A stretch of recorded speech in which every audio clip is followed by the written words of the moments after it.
धीरे धीरे दिलवा तोहरे पा मुड़ गइल।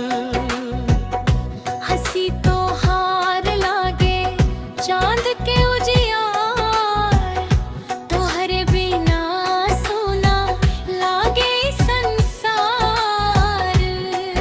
ओ सजनी दिलवा तोहरे नाम, तू ही बनलू जिंदगी के अरमान।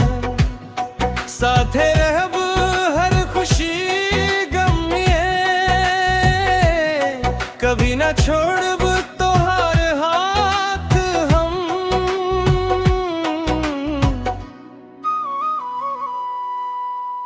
रंग बिरंगा मेला भीड़ हजार, तबो खोजे लागल तोहार दीदार। चूड़ी खरीदत जब देखनी तोहके, रुक गइल सांस देखत रहनी तोहके। पहले पहले बात भइल मुस्कान से, दिलवा हार गइल तोहार पहचान से।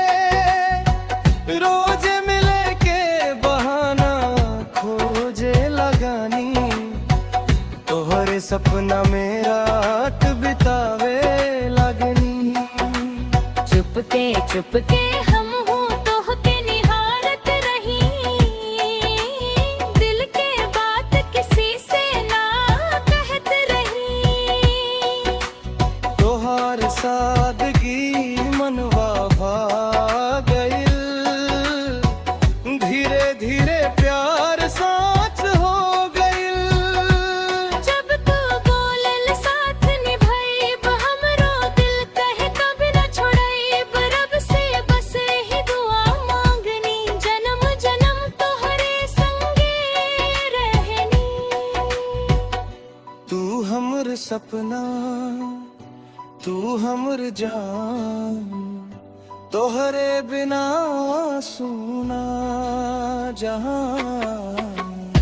दिल के धड़कन सांस के डोर, रही हमेशा हार के जोर।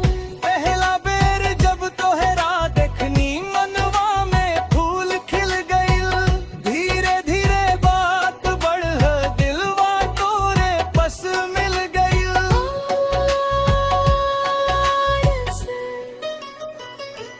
तोहरे बिना न लागे सवेरा, तोहरे संग लागे जग सवेरा। हंसी तोहार दिल छू जाला, प्यार हमार कबूल कराना।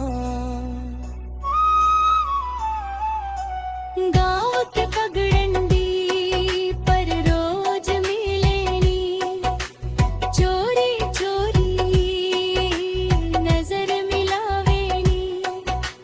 तोहार मुस्कान जादू करेला, दिल के हर सपना सजावेला।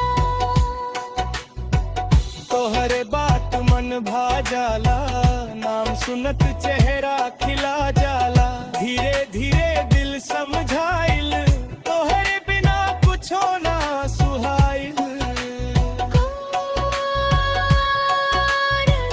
दिल के चिट्ठी तोहरे नाम, रुआ बाड़ हमार ठाव। जन्म जन्म साथ निभाइबू, तोहरे संग सपना सजाइबू।